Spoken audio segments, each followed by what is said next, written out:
What's going on, everybody? You have Tone here, back with some more Draft League content, this time bringing you guys my team builder and battle for week 1 of season number 6 of the PTL, and this week we kick off our season taking on Bloodcrawler and his Leuven Larvitars. If you guys missed my draft recap, a link will be in the description so you can see the Pokemon, why I drafted what I drafted, even though more or less the team I ended up drafting is on the right side of your screen. But in any case, we are taking on Bloodcrawler and his Leuven Larvitars, as I mentioned, and there is some slight backstory to this matchup, as a bit over 2 years ago I took part in the first season of the PTL, and week 1 I played Bloodcrawler, and I ended up losing that game 5-0 due to some unfortunate hacks that preceded it. Long story short, I ended up getting frozen 3 times that match,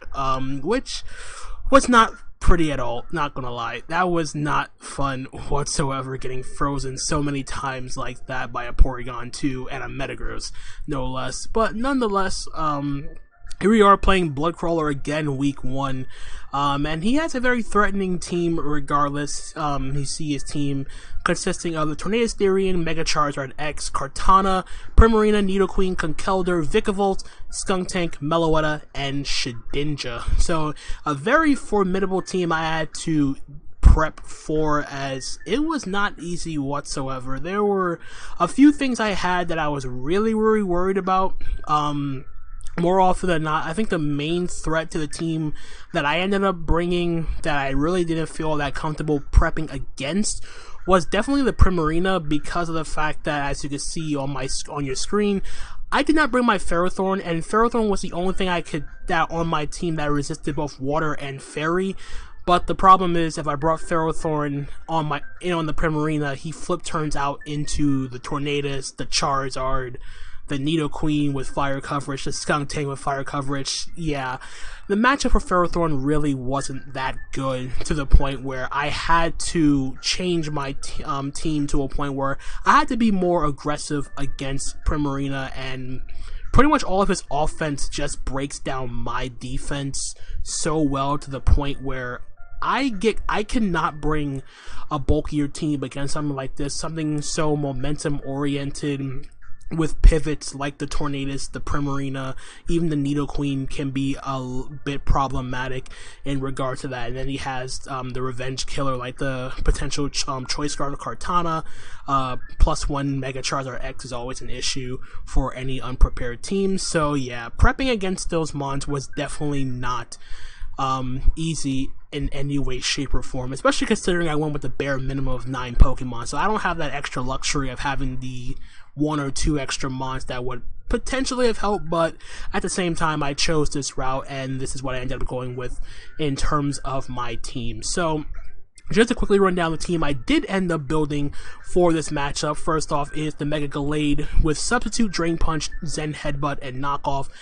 Very straightforward set. There was no way I could actually run like a bulkier set on this team, just because of the fact that I felt like I needed the offensive potential of Mega Gallade as best as I possibly could for this matchup. There was no way I could like do a bulkier set and still be effective, just because of the potential offense he could bring against my team. Like, there was absolutely no way I was bringing a bulkier set and could still be effective. So I just figured straight up max attack, max speed was the way to go in this matchup. Substitute just to try to predict him forcing out, to sub up on something I can force out, potentially like a non-Scarf Nidoqueen or something along those lines. Drain Punch for recovery. Zen Headbutt is my way of dealing damage. To the Nidoqueen and the Tornadus. Granted, I could have been Ice Punch, but Zen Headbutt felt a little bit stronger neutrally against both of those mons. And then Knockoff is nice for just getting rid of items, and it also prevents me from being hard wall from if he does bring the Shedinja for whatever reason that may be. Very straightforward max attack, max speed to outspeed a non-choice Scarf Kartana.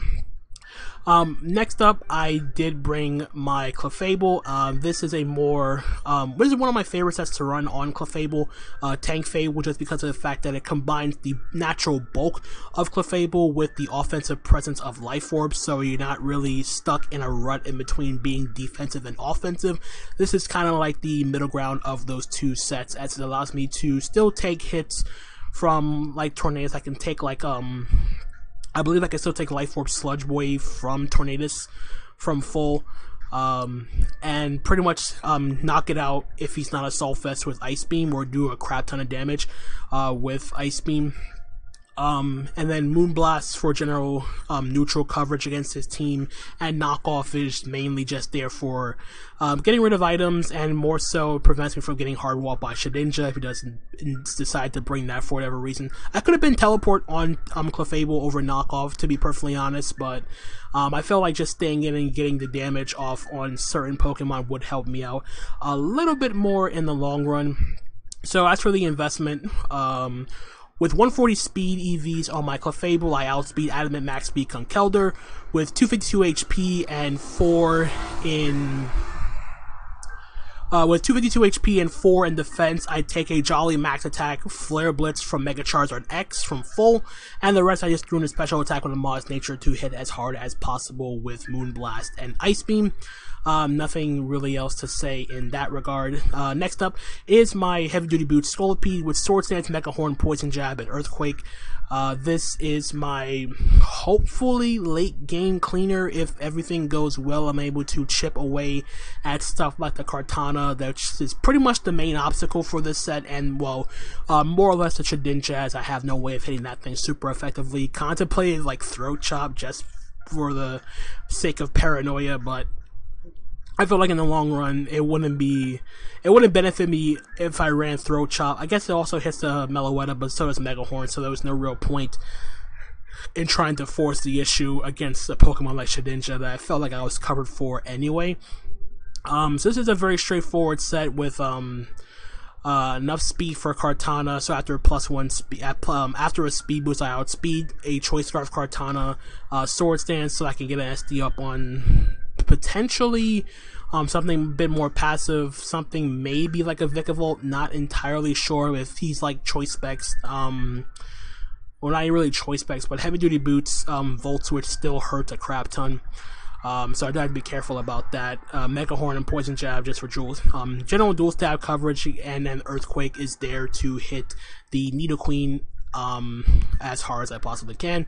Very straightforward set. And then I have my physically defensive Seismitoad with Stealth Rock, Toxic, Earthquake, and Protect. This is my only real response to Mega Charizard X, as I really don't have anything that can take 2 hits from that thing, especially if he gets up by DD. With the combination of Toxic and Protect, I can Toxic the incoming Tornadus if he predicts an Earthquake or a Skull. I can Protect to scout out Choice Scarfers, what they want to lock themselves into. I can scout Grass Knot on the Tornadus. Any other random grass moves on certain Pokemon like Energy Ball, Primarina, I can scout that out. And Earthquake is just a general, spammable move in general against everything not named Tornadus and Shedinja, which I do have the Toxic for, so not too worried about that. And again, this is a very straightforward max HP, max defense set, which is pretty much all I need. As I mentioned, I don't really have anything that can take a 2 hits from the Mega Charizard X aside from this, so I have to be very careful about that. Next up is my Choice Scarf Noivern with Draco Meteor, Hurricane, Flamethrower, and U-Turn. Originally, I did have Defog on my Noivern over Flamethrower, but since my Scolipede is running Heavy Duty Boots, I didn't really feel the need to try to defog away any potential rocks, just because of the fact that I'm not really worried about hazard control in general, considering that considering my Scolipede's boots, so I don't care about rocks. My Clefable's Magic Guard, and my Mega Gallade and my Seismitoad both resist rocks, so, and my Gallade has Drain Punch anyway, so any damage I would take, I could just heal it back with that. So I'm not really concerned about trying to defog away any hazards. Draco Meteor, Hurricane, just straightforward dual stab. Most likely going to be hooking Hurricane a bit more frequently just because of the fact that Primarina negates Draco Meteor. It discourages it. Flamethrower is for the Kartana and the Shedinja, basically, and U-turn just for general momentum. The speed is enough to guarantee outspeed Choice Scarf Kartana. I really don't see the need for him to be Choice Scarf Tornadus, as he gains absolutely nothing from being Scarf Tornadus, just because the things that he can beat on my team, like Torn already does that already for the most part. Scolipede, while it can be a check, I'm not running Rock Slide on my Scolipede for the fact that I already hit the Tornadus decently well with Poison Jab, and he already has enough responses to Scolipede, I feel, to the point where he doesn't have to fear trying to outspeed +1 Scolipede, to be perfectly honest. So that's pretty much the reason why I'm not trying to outspeed Tornadus. Just Kartana is enough. And it's also my way of offensively checking a +1 Mega Charizard X as well. So yeah, pretty straightforward set with this. Noivern. Frisk is just there to scout potential Scarfer, any other Scarfer that's potentially not Kartana.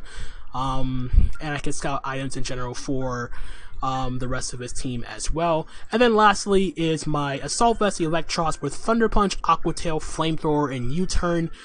This is my only real Torn T switching on my team, as it's the only thing on my team that actually resists Hurricane.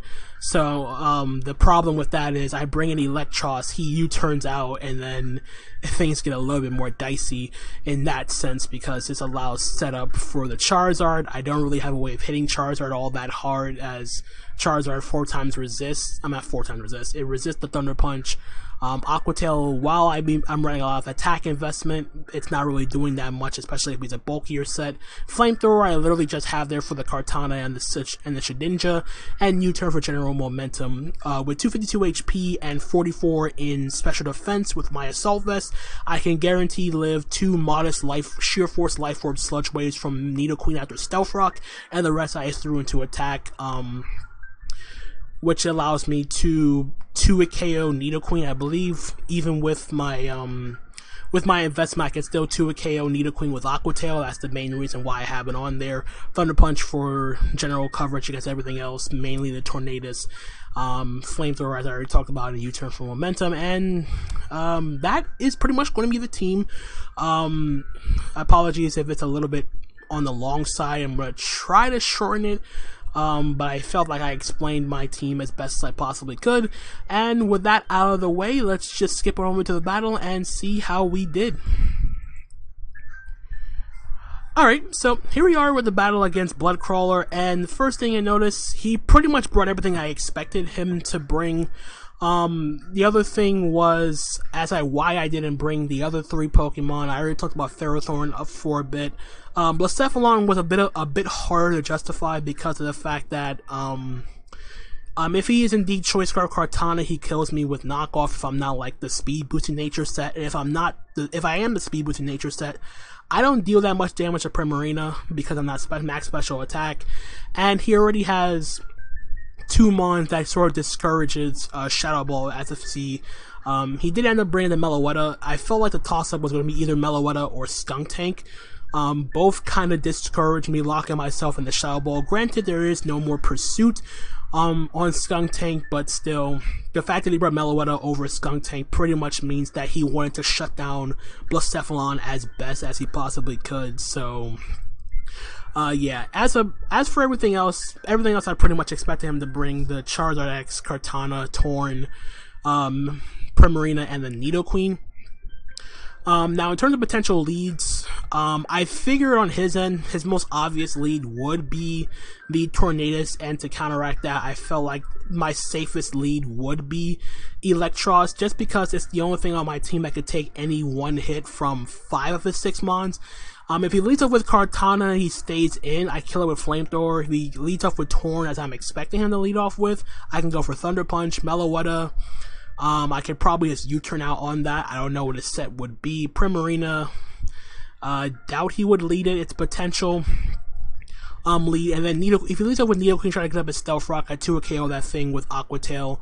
Or I do about 45 if he's physically defensive trying to better check my Scolipede. So that out of the way, let's just jump right into the battle and see how things go. So as I mentioned, I am just going to lead off with my Electros. It does have the best matchup against most of his team. So he is just going to lead off with the Tornadus as I expected him.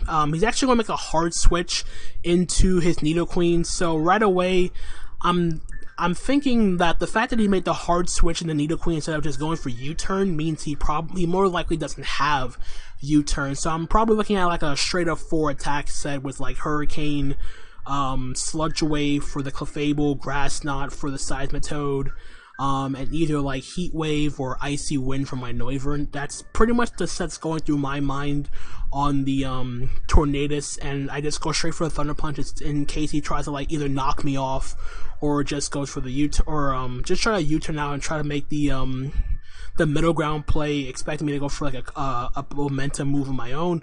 But he just goes straight into his Nidoqueen on my Thunder Punch, which is fine because I can just go straight for the Aqua Tail afterwards because it's also designed to check the Nidoqueen as well. So I'm just going to go for the Aqua Tail here. He goes for the Sludge, so that does 36%. I go for Aqua Tail, and that's a clean 2 KO on the Nidoqueen as I go for the U-turn. This was a bit of a misplay on my part. I shouldn't have U-turned. Like, Aqua Tail was still super free, and the fact that he kept attacking me meant that he was just trying to weaken this thing for Torn. I tried to preserve my Electros because I felt like, oh, I could still check Torn in the late game in some sort of late game situation, but you'll see what's going to happen afterwards after the Torn comes back in. So I U-turn here. I should have just Aqua Tailed again.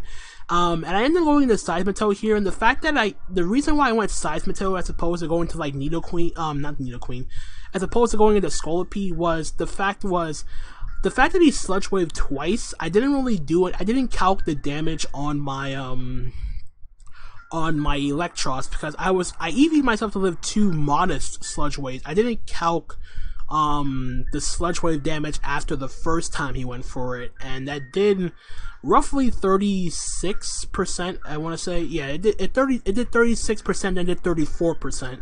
So I'm not calculating this thing to see if he's modest or whatnot. He didn't reveal Black Sludge. I don't know if this is like Choice Scarf Nidoqueen, per se, if you try to get the jump on my Mega Gallade. But I'm gonna go for my Earthquake here because I'm thinking this thing is Choice Scarf, and as you see, he's not Choice, and I get punished for staying in as he unfortunately crits me with the Earth Power, which sucks because now I don't have anything that can take a hit from Mega Charizard X, which means that I'm gonna have to play a heck of a lot more aggressively with my Gallade and the rest of my offensive mons. Ideally, the other play I could have made was gone back into Electros to scout if he was indeed Choice Scarf or Choice in some way, but granted, it didn't end up working out for me. I get crit, and my Seismitoad's in a situation where it's not really in a position to do anything else in this game. So in comes the Kartana here. I'm going to protect to see what he's going to lock himself into as he goes straight for the Leaf Blade. And here I make I could have made an aggressive play here and just stayed in. Granted, I should have, because the fact that he brought it out so fast means he's indeed Choice. I'm expecting this thing to be Choice Scarf already, just from the team composition or whatnot. The other play I could have made here was, I could have been aggressive and stayed in and clicked, either Toxic or Earthquake. Toxic probably would have been, like, the safer play, just because if he did switch out Kartana and expected me to preserve my Seismitoad, then it benefits me more if I click Toxic on something else, as he doesn't have anything else that's immune to Toxic. But I actually make I try to play I played a bit passively this turn. I ended up going out into Scolipede. He catches me and goes out into the Tornadus, expecting me to try to preserve my my Seismitoad. I end up sacking Seismitoad, which was also another misplay I made. As he reveals the Life Orb on the Torn, which I should have just sacked the Electros instead of sacking Seismitoad here. Seismitoad still had some usefulness. I could have at least tried to Earthquake something, or Toxic, or get up my rocks, whatever the case may be. I should have just sacked off Electros, instead of sacking Seismitoad first. And now I go on to Seismitoad here after he already revealed Life Orb. So I'm thinking in the back of my head, is it possible for me to live a Life Orb Hurricane from a Tornadus, even though I'm Assault Vest? I didn't really, like I said, I didn't do any calcs during the game, so in my head, I'm just playing off of what I'm seeing on my screen. So, I believe at this point, I go straight for the Thunder Punch, or try to Thunder Punch, but he reveals U-Turn now, which also caught me off guard. So he goes out into Meloetta as I Thunder Punch, do a good 47%, and now he reveals Relic Song, and he's Life Orb on this too, which is actually bad. It's bad on more than one account for two reasons. One, my Electros is down. Two, he's Relic Song, which means he's Meloetta Pirouette form, which means I could not go Gallade. If this was regular Meloetta, it would have been fine. But the fact that he's Pirouette form means he's faster, base 128 speed, and he's forced me to go out into my Leuven because it's the only thing on my team that's naturally faster than his Meloetta, and I'm forced to reveal my Choice Scarf and lock myself into Hurricane because that's just how it works. But nonetheless, I have to go for Hurricane here. Luckily, I do connect, and we are going to knock out the Meloetta with the Hurricane, but it does give him a free switch in the Primarina. I make the hard read into my Scolipede because I didn't really have anything else to take the Scald. Ideally, I could have gone Clefable on the Scald, but I felt that I played a bit. If I went Clef, then I wouldn't have anything to take a hit from the Zardex, and I felt Scolipede was a bit more.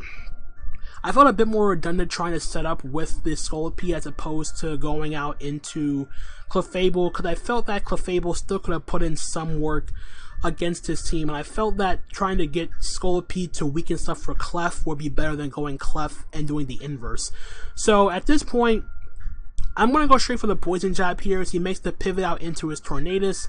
I do 42, I get the Poison on this thing, and he's actually now going to pull the double into Kartana, expecting me to Poison Jab again. And granted, I don't have anything I can take a hit from this thing, so I'm going to try to stay in and Mega Horn for some damage. Unfortunately, I miss as he goes for the Smart Strike to knock out my Scolipede, which forced me to go back into my Leuven to reveal my Choice Scarf. He goes into Primarina, missed the Hurricane on the Primarina, which I'm assuming was already like Assault Vest, the fact that he kept going into it. So in comes the Charizard on my Moonblast. I do a decent chunk for a resist as he DDs is in the face of my Clefable. I don't knock him out with the Moonblast. He's going to Kamikaze and go for the Flare Blitz to knock himself out and myself out. In comes the Primarina as I go out into Leuven, frisk the Assault Vest, so it didn't end up mattering as I missed Hurricane anyway, and then I died in the Moonblast, and now all I have left is my Gallade, which essentially has to 1v1 this, as I do get the Zen Headbutt flinch on the Primarina and then knock it out with the next Zen Headbutt, and now I have to potentially dodge a Hurricane, which of course I don't, and we are going to end up losing 2-0 to Bloodcrawler. So yeah, a bit of a rush game, but I definitely misplayed a lot at the beginning. Like the way I played Electros and my Seismitoad was a very it wasn't the best way to play it. I should have been a bit more attentive in terms of the damage, or more or less like I should have just words. I should have been a bit more not aggressive per se, but I should have just stayed in with Electros instead of letting my Seismitoad take the damage from Nidoqueen. Like, it wasn't meant to deal with Nidoqueen in the first place. Like, I could have just gone out into, I could have just sacked Electros, then gone Gallade afterwards, because he didn't really have the best or the most reliable Psychic Resist. Like, he could have gone Meloetta, but the thing is, Meloetta in Aria form is slower than Gallade, and then I could have Zen'd in the knockoff to kill it. So there's also that to take into consideration. And even at the end there, I had to play off him not missing Hurricane, and then Zen Headbutt plus poison damage. I have to kill him.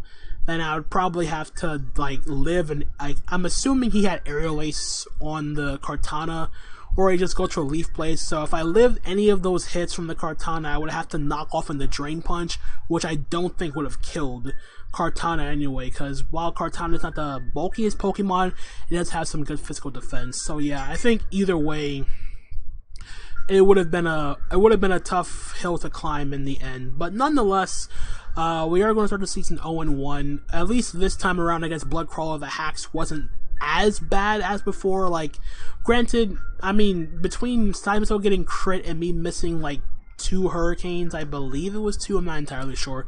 Like, the hacks that game didn't, the hacks that went against me didn't end up mattering in the end, which in hindsight is fine. It was more the fact of the way I played certain Pokemon at certain times during the match that I could have did a little bit differently. But nonetheless, we are 0-1. And yeah, that's going to be it. I hope you guys still enjoyed the battle. GG to Bloodcrawler. And that is going to be it from me. Hope you guys did enjoy. Like, comment, subscribe, all that good stuff. And until the next time, this is Tone, signing out for now. Peace out.